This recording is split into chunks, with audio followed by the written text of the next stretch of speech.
ეს ეპიზოდი არის სისტემის ნგრევაზე და იმ ძიმე შედეგებზე, რომელიც შეიძლება რომ ბოროტებაზე და ჩაგვრაზე დამყარებულმა სასტიკმა რეჟიმებმა მოიტანონ. ვსაუბრობთ სირიაზე, ვსაუბრობთ ბაშარ ალ-ასადის რეჟიმის დამხობაზე და იმ ადამიანებზე, რომლებიც ან უბრალოდ გაქრნენ ბაშარ ალ-ასადის რეჟიმის პირობებში, ან კიდევ მათ დარჩათ უმძიმესი ტრავმა და ამ ტიპის მმართველობის შედეგად მიღებული უმძიმესი გამოცდილება. მათი ნაწილი ტყვედ იყო და გათავისუფლდა, მათ ნაწილს მოუწია მილიონობით ადამიანს მოუწია ქვეყნის დატოვება და ახლა უჩნდება იმედები, რომ შესაძლოა საკუთარ სამშობლოში თუნდაც დანგრეულ სახლში დაბრუნდეს და ცხადია უნდა ვისაუბროთ იმ ცვლილებაზე, რომელმაც ეს ყველაფერი მოიტანა.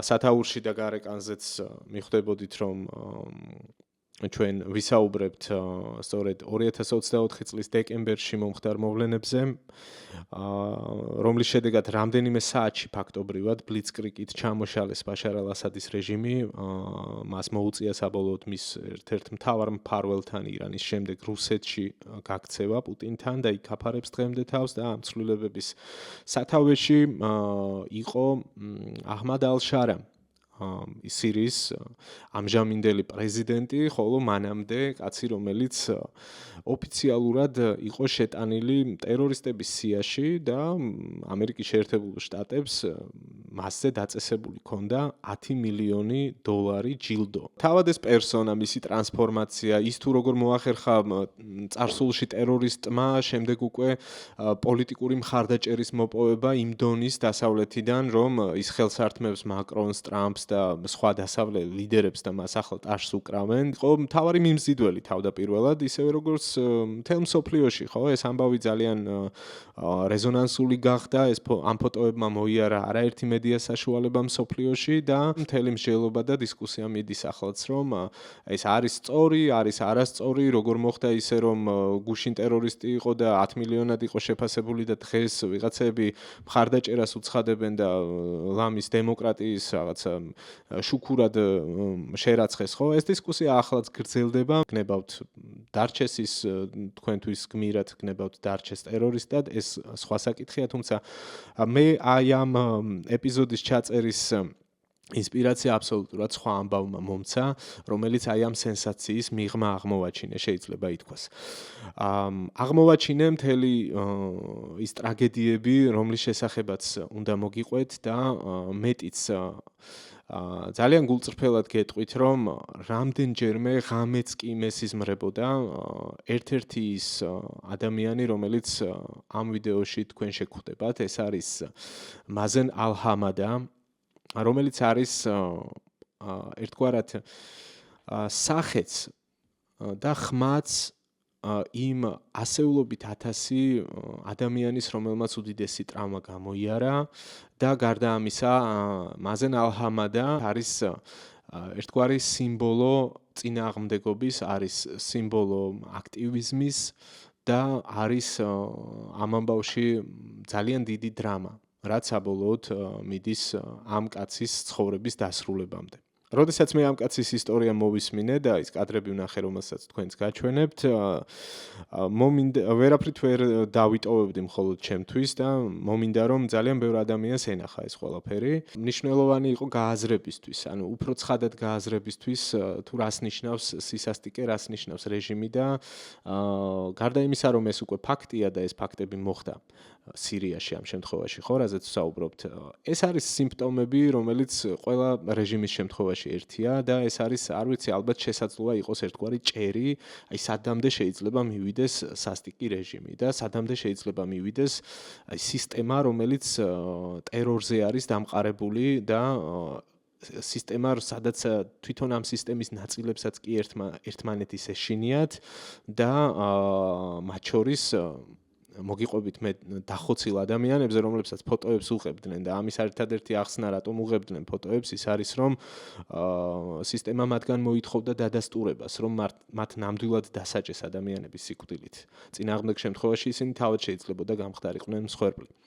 აი ამ ყველაფერში არიან ერთეულები, რომლებმაც მოახერხეს და აბსოლუტური გმირობა ჩაიდინეს, გაიტანეს ინფორმაცია ჩაკეტილი სირიიდან, ჯერ კიდევ მაშინ, როდესაც ბაშარ ალ-ასადი იყო ძლიერი და ის სრულად აკონტროლებდა მის მიერ გამყარებულ ესეთ სისტემას, ხო?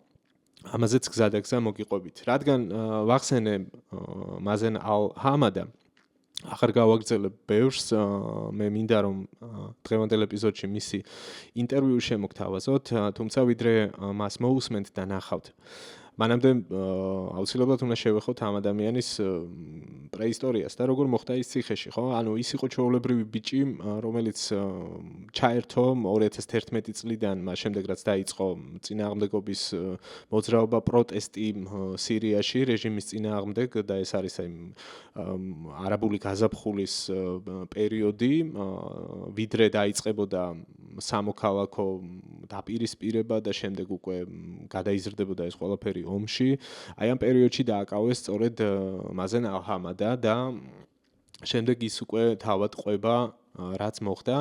თუმცა კიდევ ერთი დეტალი არის საგულისხმო, რომ ეს ბიჭი დაკავებამდე ნაწილობრივ ეწეოდა ჟურნალისტურ საქმიანობას. ანუ აქციებზე იღებდა კადრებს, შემდეგ ავრცელებდა ამას სოციალურ ქსელში, აწვდიდა საინფორმაციო საშუალებებს და სწორედ ამიტომ გახდა ის რეჟიმის ერთ-ერთი პირველი სამიზნე, ხო? ანუ ის იყო აქტივისტი, რომელიც საბოლოოდ აღმოჩნდა რეჟიმისთვის ძალიან საშიში და ის აუცილებლად უნდა შეეჩერებინათ და რაც მთავარია უნდა შეეჩერებინათ ძალიან სასტიკი ფორმებით. საბოლოოდ ის მოხდა დაკითხვაზე და დაკითხვის პროცესში გადაიტანა ეს ყველაფერი, რასაც ახლა თქვენ მოისმენთ.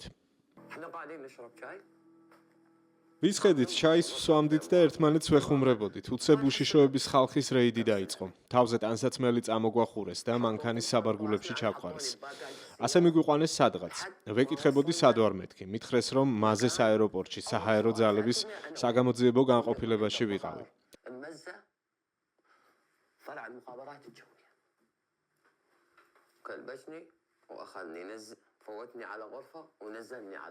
როდესაც გამოსაკითხად ოთახში შემიყვანეს, მუხლებზე ვიდექი და ხელები თავზე, აი ასე მქონდა დაწყობილი. სახელი მკითხა, ვუპასუხე მაზან ალ-ჰამადა. რა ჩაიდინეო? ვუპასუხე რომ დემონსტრაციებზე დავდიოდი. კიდევ ის რომ ვიდეოებს ვიღებდი, ნიუსებს ვავრცელებდი და ასე შემდეგ.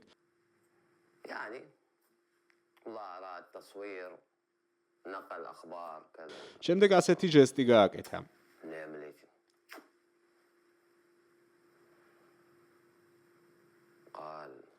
ანიშნა წაიყვანეთო და დაამატა რომ კიდევ რაღაც უნდა მეღიარებინა. ვუთხარი რომ სხვა არაფერი ჩამიდენია. შემდეგ მკითხა რა იარაღს ვატარებდი. იმ წამსვე ვუპასუხე კამერა მეთქი. დავაზუსტე რომ ეს იყო ტოშიბას კამერა.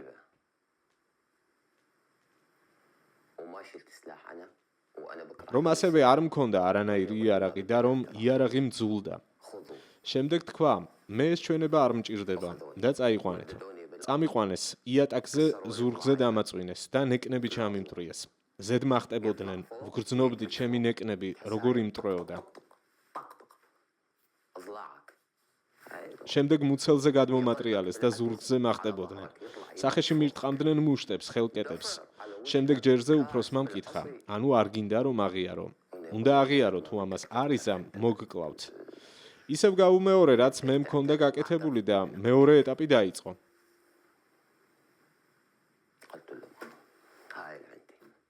ხელებით ჩამომკიდეს იატაკიდან ასე 40 სანტიმეტრის სიმაღლეზე. ამ დროს მთელი სხეულის სიმძიმე მაჯებზე გაკეთებულ კვანძებს აწვება. გგონია რომ ეს თოკები ხელებს მოგწყვეტს და ყვირი.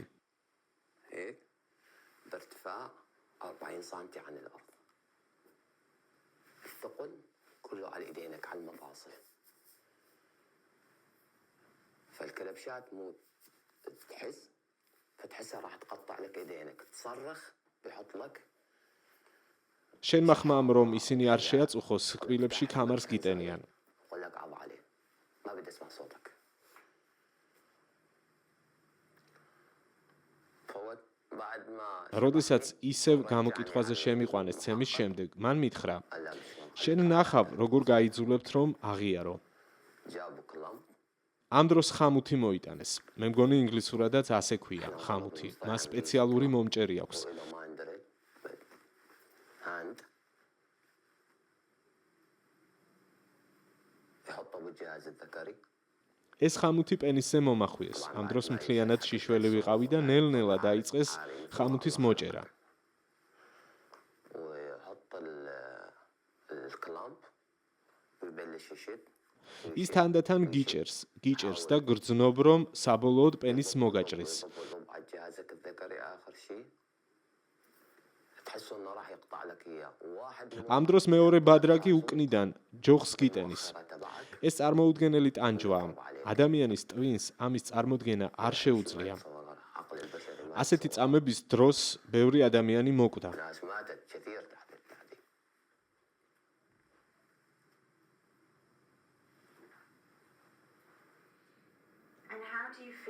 რას გრძნობ იმ ადამიანების მიმართ, ვინც შენ ეს ყველაფერი გაგიკეთა?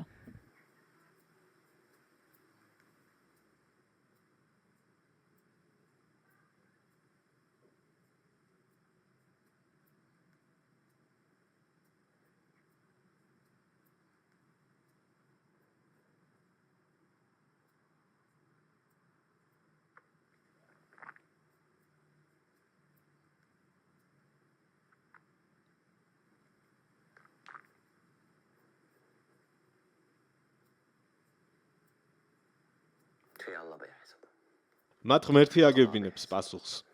კანონი აგებინებს პასუხს. راح أسعى მანამდე არ მოვისვენებ, ვიდრე სასამართლოს წინაშე არ წარვადგენ და სამართალს არ მივაღწევ.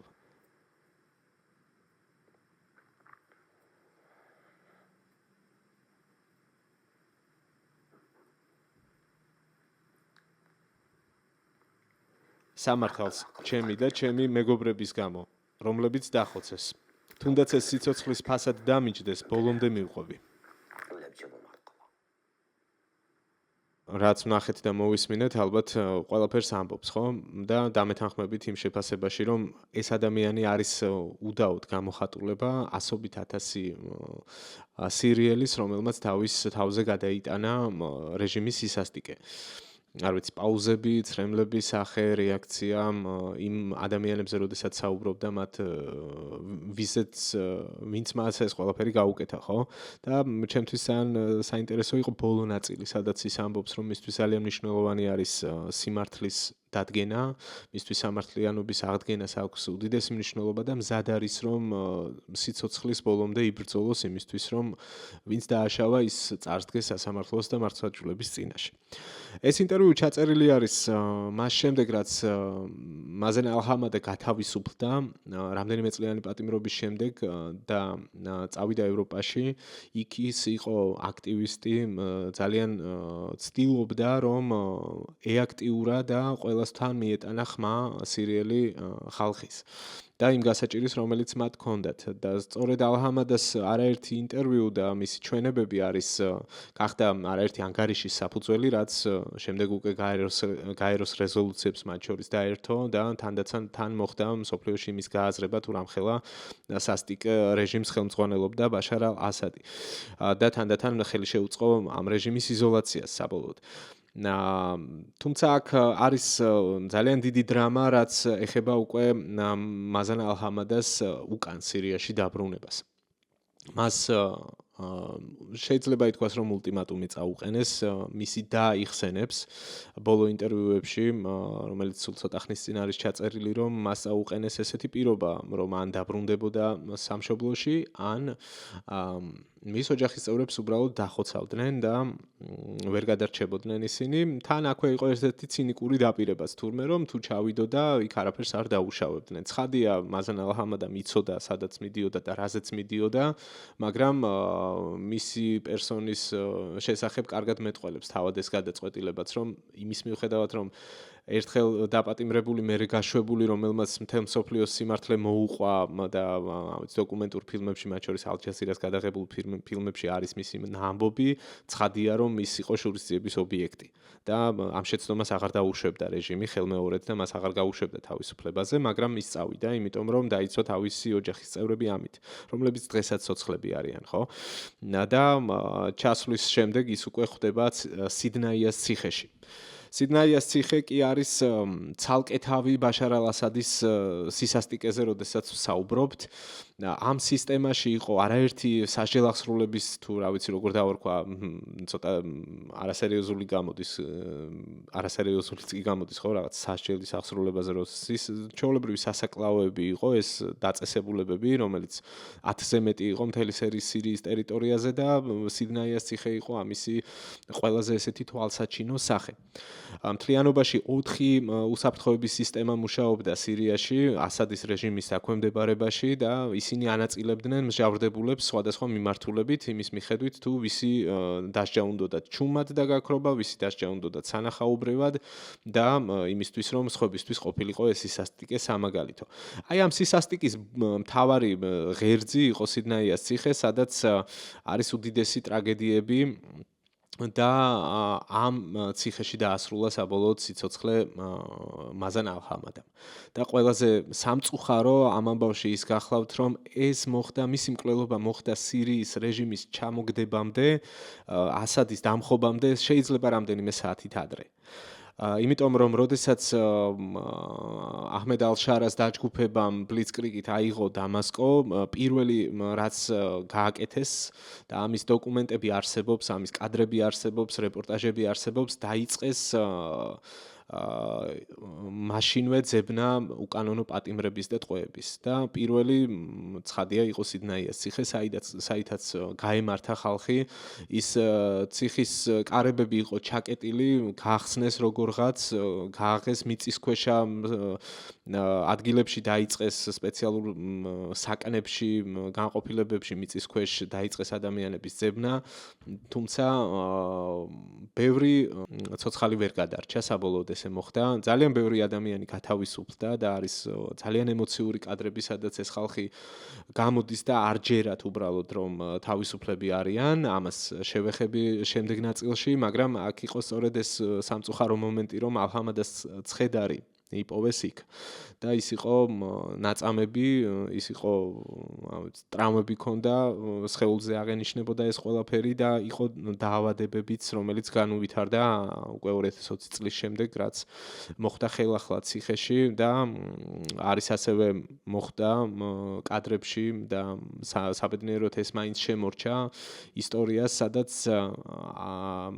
მაზან ალ-ჰამადას სირიაში ქუჩებში მიასვენებენ და იქ არის არ ვიცი, ათასობით ადამიანი, რომელიც მას პატივს მიაგებს და იქ იყო გაჟღერდა ამ სიუჟეტებში, რომელიც მე ვნახე უცხოურ მედიაში ესეთი ფრაზა, რომ აი ეს არის ის, რასაც ვერასოდეს ვერ ეღირსება, მაგალითად ბაშარ ალ-ასადი საკუთარი ხალხისგან და ეს კაცი, ეს ახალგაზრდა კაცი, რომელმაც იბრძოლა, რომელმაც ხმაც მიაწვდინა მსოფლიოს, საბოლოოდ მოხდა ისე რომ ვერ გადარჩა.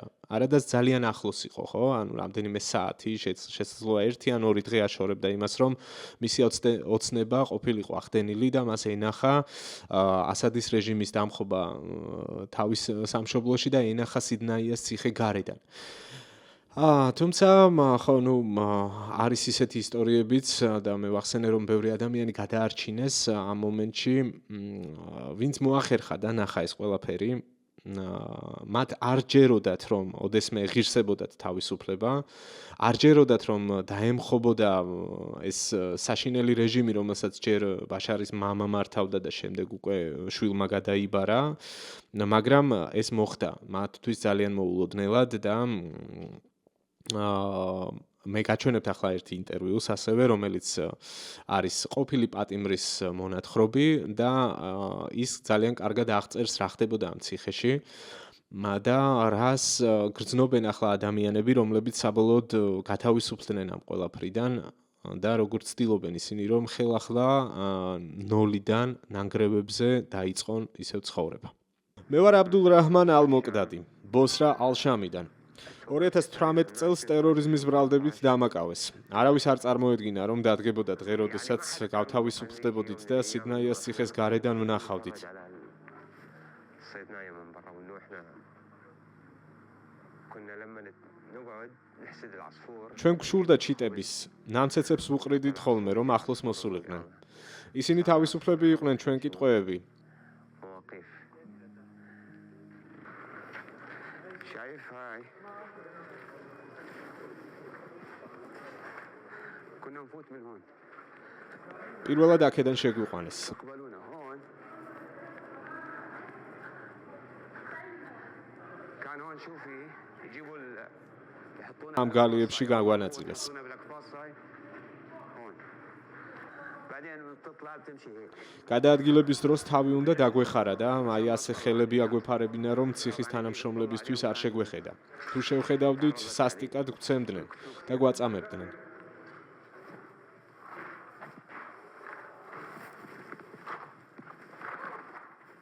المنفردات هاي المنفردات كنا هون აი აქ სამარტოო საკნებია, მაგრამ თითოეულ მათგანში 6 ადამიანს სვამდნენ.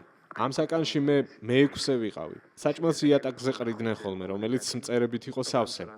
პატარა ნაჭერი პური იყო და ცოტა ზეთისხილი, 6-ვე პატიმრისთვის. عليها زيتون او شويه لبنه هيك صغير ل6 اشخاص هون كان مهاجر هاي 1 و2 و3 აი აქ საკნები იყო, სადამსჯელო ოთახებად წოდებული.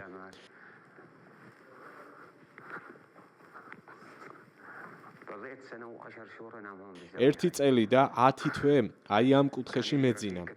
ორი მეგობარი მყავდა, რომელიც მოკლეს. ერთ-ერთმა აი აქ წარწერა დატოვა. ძმები სამუდამოდ. აბუ ქაისარი და აბუ ჰაიდარი. ერთი დერ ერზორიდან იყო, მეორე ჰამადან. هذول الشباب اصحابي كتبت لهم اياها هذا شاب من دير الزور وشاب من حماه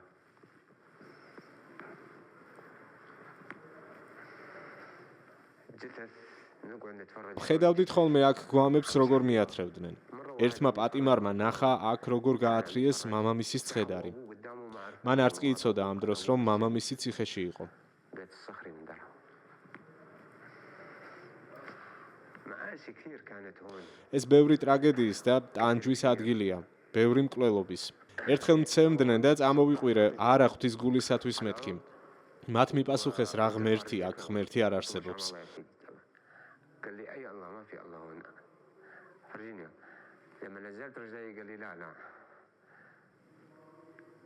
بغيتني შემდეგ გააგრძელეს ჩემი ცემა. يضربني გათიშვამდე. خلص საკანში რომ შემათრიეს, ბიჭებმა მითხრეს, რომ ტანზე 227 ჭრილობა მქონდა, მსხვილი კაბელით, გამათრახებისგან. اكلت وقتها قالوا لي الشباب اكلت 227 كبل بالكبار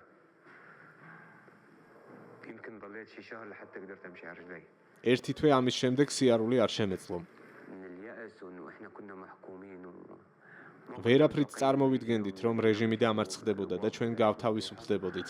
ახლაც კი ვერ ვიჯერებ ამას. ახლა თავისუფლად დავაბიჯებთ. يعني لحد هسه ما عم بصدق وانه احنا عم نطلع نمشي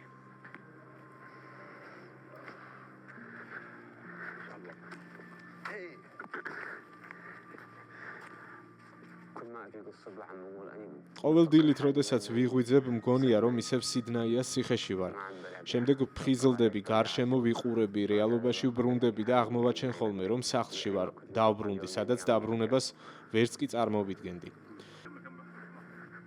لانه اني لما كنت ايام بشار اسد اقول ما بدي ასადის რეჟიმის დროს მე ვამბობდი ხოლმე, რომ არ მინდოდა დაოჯახება, ან შვილების ყოლა. არ მინდოდა, რომ მათ იმავე რეალობაში ეცხოვრათ, მომავლის გარეშე. ახლა რეჟიმის დაცემის შემდეგ შეგვიძლია ხელახლა ავაშენოთ ჩვენი დანგრეული სახლები და ცხოვრება. طبعا يعني ნულიდან დავიწყებ. საერთოდ არაფერი არ მოქვს, მაგრამ თავიდან დავიწყებ. ما في شيء ნუ უდაოდ აღფრთოვანებას იწვევს, როდესაც ადამიანები აი ამ ხელა უბედურების შემდეგ მაინც ახერხებენ ხელახლა ცხოვრების დაწყებას და უდაოდ ძალიან ემოციური არის ამ ყველაფრის მოსმენა და ყურება.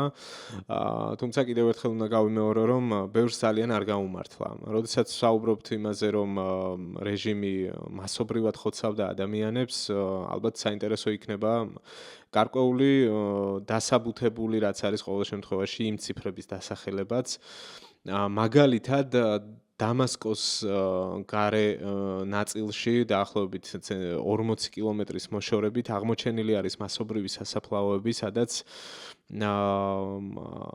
ამ დროისთვის არსებული ინფორმაციით მინიმუმ 150,000 ადამიანის ცხედარია აი ამ საერთო სასაფლაოებში დამარხული და ასევე არსებობს კიდევ ერთი ძალიან მნიშვნელოვანი მოწმე ამ ამბის, ვინც დაასაბუთა და დაადასტურა ინფორმაცია მკვლელობების შესახებ. ეს იყო ასევე ძალიან საინტერესო პერსონა, რომელიც დოკუმენტურ ფილმში ყავს ალ-ჯაზირას შენიღბული, ის ყვება მისი საქმიანობის შესახებ და შედეგის შესახებ, რომელიც აი ამ საქმიანობის და მერე შემდეგ მისი გადაწყვეტილების შედეგად დადგა. ეს იყო ფოტოგრაფი, რომელიც მუშაობდა ერთ-ერთ უწყებაში, უშიშროების ერთ-ერთ უწყებაში და მას ევალებოდა უკვე როდესაც დაიწყო მასობრივი რეპრესიები და აქტივისტების და რეჟიმის მოწინააღმდეგეების დაკავება და დასჯა, მათი მკვლელობა, მისი ყოველდღიური საქმიანობა გახდა ცხედრების დასურათება, ასე ვთქვათ. მას თავის ინტერვიუში ნახსენები აქვს ასეთი რაღაცა, რომ თავიდან იყო რამდენიმე ერთეული, შემდეგ უკვე ათეული, ხან შემდეგ უკვე ბოლო პერიოდში კი იყო ისეთი დღეებიც, როდესაც ასეულობით ცხედრის გადაღება და დოკუმენტირება ევალებოდა. და საბოლოოდ მოახერხა მან აი ამ ფოტოგრაფმა, რომელსაც ზედმეტ სახელი აქვს ესეთი კეისარი, თავად შეარჩია საკუთარი უსაფრთხოებისთვის და როგორც ნახეთ ის შენიღბული საუბრობს, ხმაც შეცვლილი აქვს კეისარი, ასეთი სახელით მოიხსენიება ის მათ შორის ოფიციალურ დოკუმენტებში, 27,000 დაღუპული, მოკლული უпростоრად ადამიანის შესახებ გაიტანა მან ინფორმაცია და გაიტანა როგორ? ის ყვება, რომ ყოველდღიურად სამუშაო საათების დასრულების შემდეგ დამატებით რჩებოდა და ფოტოები ჩუმად გადაგქონდა მეხსიერების ბარათზე და ამ დოკუმენტებს აგროვებდა. ასევე აქ არის აღწერილი, რომ ამ ფოტოების გადაღების მომენტში ცხედრების გარდა იღებდნენ სპეციალურ საინფორმაციო ბარათები, არ ვიცი რა შეიძლება ამას დავარქვა, რომელიც მიბმული ქონდა ცხედრებს და აქ საგულისხმოა ერთი დეტალი, რომ მათ სახელები და გვარებიც კი არ ეწერათ. ამიტომ ვამბობ, რომ ეს ადამიანები უბრალოდ გაქრნენ. მათი არსებობაც კი წაიშალა, უბრალოდ გაიტაცეს და გაქრნენ. ისე რომ მათი სახელებიც არის, რაღაც ციფრები იყო დატანილი და აქ აღწერს, რომ ორი ციფრი იყო რა, ანუ ერთი თავად დაღუპულს, რომელიც მიანიჭეს და მეორე იყო იმ ქვეუწყების, იმ განყოფილების, რომელშიც ის მოკლეს. და 27,000 კაცის ინფორმაცია მოკლედ გაიტანა აი ამ ერთმა ფოტოგრაფმა და ეს გახდა ერთ-ერთი მთავარი არგუმენტი, როგორც მაზან ალ-ჰამადას შემთხვევაში მოხდა, იმისთვის, რომ დაწყებულიყო პოლიტიკური თუ სამართლებრივი პროცესები ასადის რეჟიმის წინააღმდეგ. ასევე მას შემდეგ, რაც უკვე მოხდა 2024 წლის დეკემბრის მოვლენები და უკვე გაიხსნა ეს ციხე და დაემხო რეჟიმი, გამოჩნდა უფრო მეტი მტკიცებულება გარდა იმისა, რაზეც ვისაუბრებ, ფოტოების და აი ესეთი ტიპის აღწერის გარდა, რასაც აგროვებდნენ ადამიანების მონაყოლებზე დაყრდნობით, უკვე გაჩნდა მტკიცებულებები პირდაპირ სასაფლაოების სახით. მასობრივი სასაფლაოები მე ვახსენე, მათ შორის დამასკოს გარეუბანში ერთ-ერთი ლოკაცია, სადაც აი სწორედ პირველ დღეებში, როდესაც მედიას მიეცა შესაძლებლობა, რომ ემუშავა იქ და დაეწყო ამ მტკიცებულებების შეგროვება, გადაღება და ინტერვიუების ჩაწერა, როდესაც ხალხმა დაიწყო უკვე ხმამაღლა ამ ყველაფერზე ლაპარაკი, გადაღებული არის ეს სასაფლაო და ჩაწერილი არიან აქ ადამიანები, რომლებიც თავად უყურებდნენ ყველაფერს, თავად ხედავდნენ, როგორ მიქონდათ სატვირთო მანქანებით, მაცივარი კონტეინერებით, ასობით ადამიანის ცხედარი და როგორ მარხავდნენ ამ ძმათა სასაფლაოებს. გარდა ამისა არსებობს სატელიტური ფოტოები, რომელიც დამუშავებულია და ჩანს, რომ იქ დროთა განმავლობაში თუ მაგალითად 2011 წლამდე ამ ტერიტორიაზე იყო უბრალოდ მინდორი, შემდეგ უკვე წლების განმავლობაში აქ თხრილები ემატებოდა, არის ისეთი ფოტოები სატელიტური, სადაც ჩანს სატვირთო ავტომობილებიც და ტრაქტორებიც, რომლითაც შემდეგ უკვე მიწას აყრიდნენ ამ ცხედრებს. მოკლედ აქ გთავაზობთ ერთ საინტერესო ინტერვიუს, ეს არის მძღოლი ერთ-ერთი სატვირთო ავტომობილის, რომელიც ყვება თავის შემზარავ გამოცდილებაზე და იმაზე თუ როგორ განიცდიდა ყველა მათგანი თავადაც და სხვებიც, ვინც აი ამ სისტემის მორჩილები იყვნენ და სხვა გამოსავალი არ ჰქონდათ, რომ ვერ იღებდნენ ხმას. ცხედრებს თვალები ახვეული ჰქონდათ და ყველას თითო ნატყვიარი ეტყობოდა აი აქ შუბლზე. სხვა ნიშანი მათ სხეულზე არ იყო.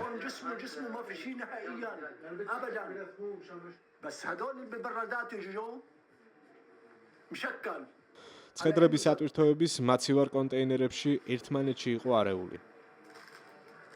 تجي على البيت انا تقول لي قلت له وين بدي اكل مالي نفسي اكل انا مالي نفس والله 5 ايام والله ღამით სახლში რომ მივდიოდი, მადაც არ მქონდა. ღმერთს გეფიცებით, დღეების განმავლობაში არაფრის ჭამა და დალევა არ შემეძლო. ჩვენ იძულებული ვიყავით, ხმა არ ამოგვეღო. არაფრის თქმა არ შეგვეძლო.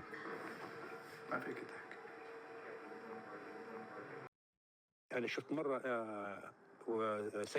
მახსოვს ერთხელ სახანძრო ბრიგადა გამოიძახეს, იმიტომ რომ 100-მდე ცხედარი იყო ერთად გაყინული.